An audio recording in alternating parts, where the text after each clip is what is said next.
What causes the left shoulder to go up in the downswing? This is the question I tried to ask during this session. For some reason, in my golf swing, I have actually my left shoulder that is going up very early during the downswing. And so I try to fix that and to understand what's causing that. And I figure out that this is actually me pushing with the right leg into the ground and lifting my right shoulder. So what I tried during this session is actually to keep my left shoulder down, pushing my left arm down as I'm pushing the ground with my left leg. And then, in order to delay the motion of the left shoulder going up, because you want the left shoulder to go up because this is creating a power. This is what is going to create an opposing force that is going to throw the club towards the ball. But you want that to be a reaction of actually pushing the ground with your left leg, and not something that you are doing either to compensate a wrong motion or so on. And so that was really my focus during this session, was actually really pushing down into the ground with my left leg, and as a result having my left shoulder going up. But really I didn't try to have it move up. I tried to keep it down for as long as I possibly can. And yes, that was the main focus of this session. I don't remember exactly what was the other thing I was working on, but I think I found some interesting stuff, especially with the driver. But as I say, currently I'm catching up to, because I want to do those videos where actually I'm explaining my thought process, what was I thinking during the session and so on. But yes, currently actually I don't really remember. But you will see at the end of the session, I did some. I was starting to be really happy about the motion with the drive that I started having. It's way better. I'm moving in the right direction.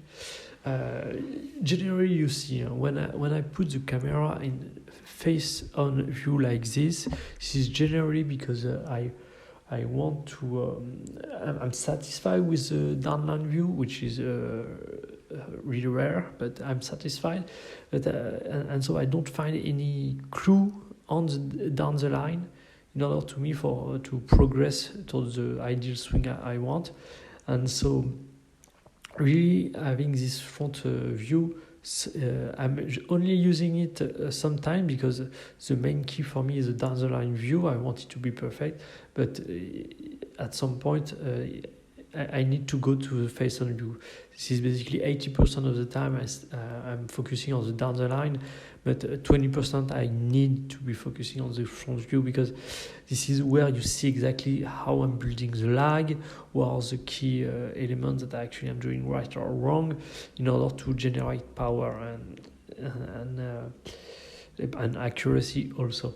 But this you will see with the driver, because with the iron, actually I don't have that much to say, because this looks pretty good. I don't have anything to say really about it.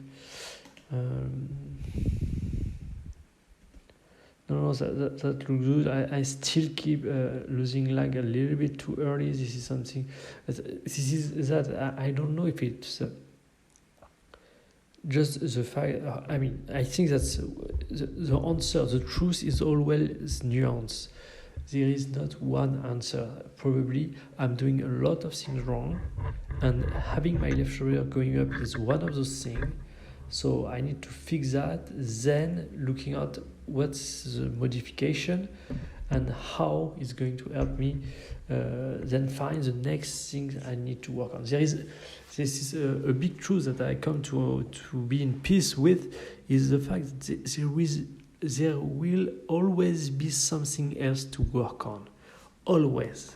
And so I need just to accept that. I need just to move on to okay, there will be always something else. But what I also understood is yes, but over time I'm fixing more and more things, and the thing I'm working on are also more and more stable. This is like some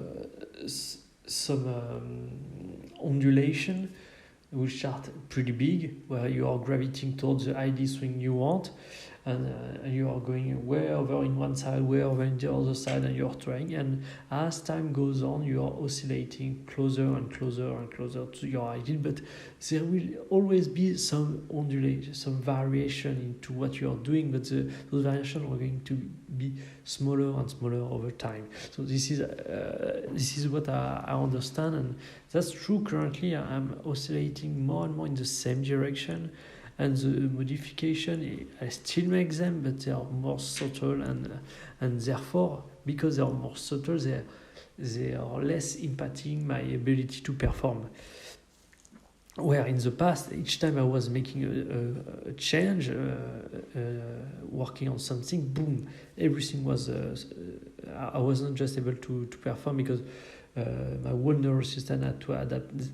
But now this is good, because now I have a very, I would say 60 to maybe 50-60% of what I do, which is stabilizing. I still have a lot that is not stable, but it's way better than it was in the past. And yeah, so it helped me moving forward. So I have this in the front view. I really want to see my lower body move first, having my upper body stay quiet, and having this lag that is built a lot more than what I'm doing currently. Anyway, so I hope it gives you some insight. Maybe this is that can resonate with you in your training and so on. So, because in the past I was beating myself up, thinking that I need to fix things, I need to stop changing and so on. And because I know to perform, you have to be stable in what you do, in order to. When you are making change, you are improving your potential. But this is just potential. If you don't release that potential, you are not able to score. And to release the potential, you need to stabilize. You need to stop changing things. And I know that. And so in the past, I was just beating myself up because you have to stop changing. You have to stop changing. But by doing that, I was focusing on making more and more change to stop changing even faster. So that was completely fucked up. But anyway, the truth is, it just takes time. It just takes time. And as time goes on, the change you are making are going to have less and less consequence over to the performance you are going to have.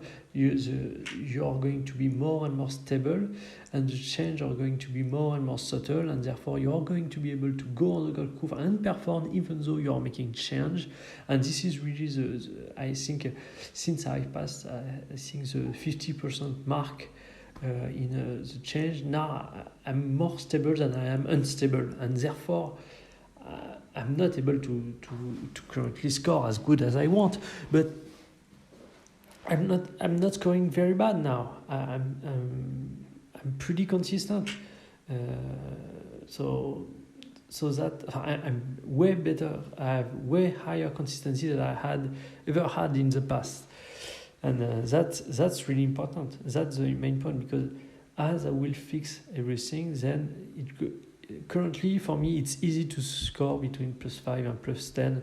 I mean, if I really want it, and this is a golf course I know, +5 and even lower for me.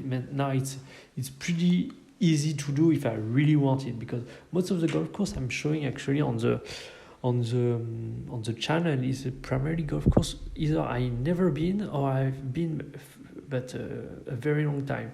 The reason I do that is because I'm playing with someone that like to do new course, and also I think that's more interesting for me to make video for you which are on a different golf course than making on one that is always the same golf course. And so, but the fact is, I'm arriving to those golf courses absolutely not prepared, and I'm still able to score in the 70s and or sometimes 80, 81, but with no preparation, and especially because my partner doesn't like to warm up, and so generally we arrive just 10 minutes before our start and we go on. So of course, generally speaking, I make bogey on 1, 2, 3, just the time for me to warm up. And then I try to do my best to keep the score together until the end of the golf course. On a golf course that I never played before, or that I did play but a very long time ago. So yes, one of the things also that probably I'm going to do in the future is actually to do some practice run, even with this partner. And actually I probably won't going to say that to him, a practice partner. But I'm probably going to do practice run before I play with him, and then go and play it, and see, and really, because this is that I've noted a bunch. Actually, I wanted to. I have this trick when I want to be creative, which is actually put a number, a big number, a list of things you want. If you, let's say you want to create a business. Write 88 ID of business and try to find 88 ID of business. This is and so for me, what I did for golf is I put 44 ID of improvement, baby steps, the smallest thing I can possibly do. And one of the things that actually I come up with was really developing a process of practice run. And those practice run, the idea is I should know everything, every distance, every flag, every break there is on the green. And then I'm going on the golf course and I'm making it. I'm making a score, and the goal is really to score 54. This is the journey. So the idea is knowing when the golf is changing the flags or not, and the goal is to make a practice run just before my run, so I know exactly the flag position. I practice around the flag in order to know which putt, how putt or breaking and so on. So when I put my ball on the green, I know exactly.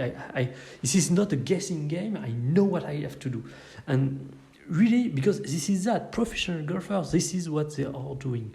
They are they have practice runs, they have notebooks, where they have every break possible. And so I want to put myself in the same position as them, and really try to see, okay, when I'm 100% prepared, how well can I score? And I think this is really important. I really need to go on to this new process and doing this like that, because this is just the way the game should be. If you want to score good, you need to have all the information.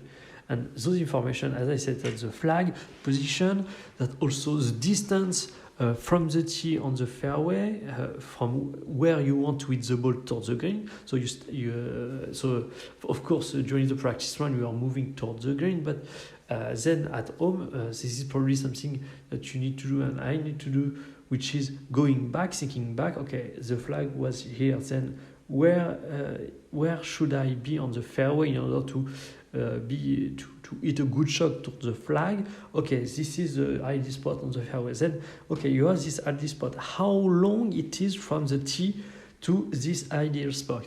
And you say, okay, so this is this distance. I need the fairway or hard, soft, and so on. So probably I should hit exactly this fairway wood, my driver, or this iron, and so on, to be in this exact spot.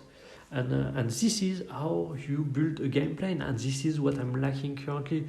I'm doing this completely, completely like an amateur. I need to professionalize my process, the way I do things. I was too focused on until now on improving my technique and so on, and thinking, oh, the score is going to take care of itself. No, I mean, yes, but no, you still have, in order to score the best, you need a good game plan to optimize. Because if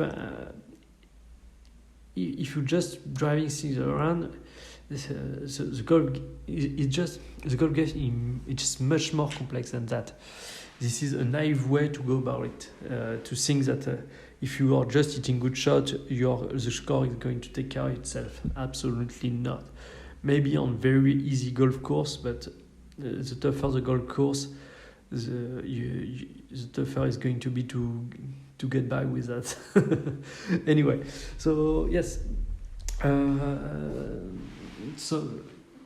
Anyway, thanks you for watching, and I see you in the next video. Bye bye.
Waste my